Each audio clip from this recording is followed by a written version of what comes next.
کہ جیسا کہ ہم نے عرض کی تھی کہ قرآن کریم ایک معنی کے لیے دو الفاظ استعمال نہیں کرتا، تو پھر یہ بھی بڑی اہم ترین چیز ہے کہ ہمیں یہ معلوم ہو کہ قرآن کریم میں رہائش کے لیے یا گھر کے لیے یا رہنے کی جگہ کے لیے دو بڑے اہم ترین الفاظ آئے ہیں۔ ایک لفظ ہے سکن اور ایک لفظ ہے بیت۔ تو قرآن کریم سکن اور بیت کے درمیان کیا فرق کرتا ہے؟ تو یہ جان لیجئے کہ سکن جو ہوتا ہے یہ رہائش کی وہ جگہ ہوتی ہے کہ جہاں جو آپ کی پرائیویٹ، جسے آپ پرائیویٹ ایریا کہتے ہیں، یا اپنے گھر کا وہ حصہ کہ جہاں پر کسی بھی اجنبی انسان کا داخلہ جو ہے وہ ممنوع ہوتا ہے، اسے سکن کہا جاتا ہے۔ وہ آپ کے سکون کی جگہ ہے، وہ آپ کا مسکن ہے، وہاں آپ تسکین حاصل کرتے ہیں، تو وہ سکن ہے۔ جیسا کہ قرآن میں اللہ تعالیٰ نے فرمایا اسکن انت وزوجک فی الجنہ، حضرت آدم علیہ السلام کو، کہ آپ جنت میں، آپ اور آپ کی زوجہ جو ہیں وہ رہیں اس جنہ میں، اس باغ میں۔ تو جب انہیں یہ فرمایا گیا کہ اسکن، تو یہ ان کی پرائیویٹ جگہ ہے، اور جہاں پر ایک تیسرے کی جب مداخلت ہوئی ہے مسکن میں، سکن میں، ابلیس کی، تو وہاں پر آپ دیکھیے کہ سکون تباہ ہو گیا ہے۔ تو سکن جو ہے یہ اس رہائش کو کہا جاتا ہے، اس جگہ کو کہ جو پرائیویٹ ایریا ہوتا ہے، اور جو پبلک ایریا ہوتا ہے اسی گھر میں کہ جہاں پر دوسرے لوگوں کا آنا جانا ہوتا ہے، جسے آپ ڈرائنگ روم کہہ سکتے ہیں اپنا، یا اپنا گارڈن کہہ سکتے ہیں، مجلس کہہ سکتے ہیں، عربی میں مجلس کہتے ہیں یہ لوگ۔ تو یہ جو جگہ ہوتی ہے اسے بیت کہا جاتا ہے۔ اس پر ہم بہت سی مثالیں دے چکے ہیں کہ جیسے کہ انگریزی میں ہوم اینڈ ہاؤس کے درمیان فرق ہے، تو ہم وائٹ ہاؤس کو وائٹ ہوم نہیں کہتے، وہ کسی کی پرائیویٹ جگہ نہیں ہے، بلکہ وہ وائٹ ہاؤس ہے، وہ بیت الابیض ہے، اسے وائٹ ہاؤس کہا جاتا ہے، وہ اس لیے کہ وہاں پر سب کا آنا جانا ہوتا ہے۔ تو یہاں سے آپ کو اندازہ ہوگا کہ بیت اللہ کو بیت اللہ اس لیے کہا جاتا ہے کہ وہاں سب کا آنا جانا ہے، اور بیت المال بھی اس کو اسی لیے کہا جاتا ہے بیت المال کو کہ وہاں پر سب کا آنا جانا لگا رہے گا، تو وہ اسے بیت کہا گیا ہے۔ تو یہ ایک بنیادی فرق جو ہے جو سکن اور بیت کے درمیان ہے۔ تو بیت اللہ کی تو بہت سی آیتیں میں دے سکتا ہوں، سکن کے لیے میں نے ایک آیت پیش کی ہے، باقی بھی آپ تلاش کر سکتے ہیں، اور یہ فرق آپ دیکھیں گے کہ سکن میں اور بیت میں قرآن کریم کیا فرق کرتا ہے۔ اور میں عرض کر چکا ہوں کہ قرآن ایک معنی کے لیے دو الفاظ استعمال نہیں کرتا۔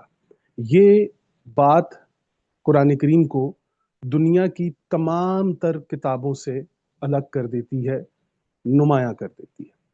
تو وہ ایک معنی کے لیے دو لفظ قرآن کریم استعمال نہیں کرتا۔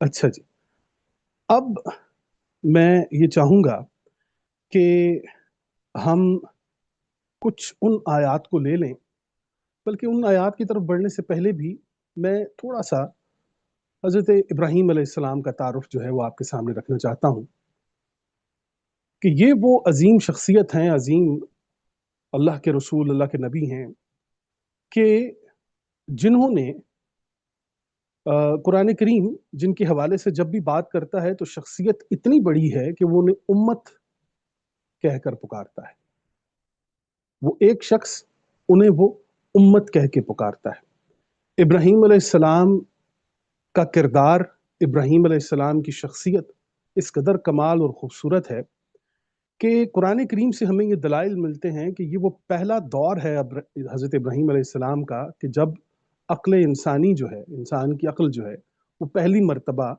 اپنے رب کی تلاش میں نکلی ہے۔ یہ وہ پہلا دور تھا، اور اتنے جامع اور خوبصورت انداز میں اس نے وہ تلاش کی ہے کہ اسے قرآن کریم نے اپنی زینت بنایا ہے۔ اس تلاش میں آپ دیکھ لیجئے کہ انہوں نے کبھی مادیت کی طرف نظر گئی ہے کہ ایک یہ ستارہ ہے، یہ میرا رب ہے، یہ چاند ہے، میرا رب ہے، یہ سورج ہے، میرا رب ہے، اور ان تمام تر چیزوں سے گزرتے ہوئے پھر قرآن کریم ان کو پیش کرتا ہے کہ جب ابراہیم علیہ السلام نے فرمایا کہ کیف تحیی الموتى، کہ اے میرے رب آپ موت کے اندر زندگی کیسے پیدا کرتے ہیں، اور شعور کو، عقل کو جھنجھوڑ دینے والے سوال کہ جس نے انسانی عقل کو وہ جلا بخشی ہے کہ آج تک ہم قرآن کریم میں جب کبھی آئیڈیالوجی کی بات کرتے ہیں تو وہ آپ حضرت ابراہیم علیہ السلام کی گفتگو کے بغیر نامکمل ہے، وہ ہر چیز نامکمل ہے، کہ کیونکہ آپ صلی اللہ علیہ وسلم نے جب کبھی بات ہوئی ہے تو آپ صلی اللہ علیہ وسلم نے فرمایا کہ میں حضرت ابراہیم کے دین پر ہوں۔ تو یہاں سے آپ اندازہ لگائیے کہ ابراہیم علیہ السلام کا مقام کس قدر بلند ہے، اور پھر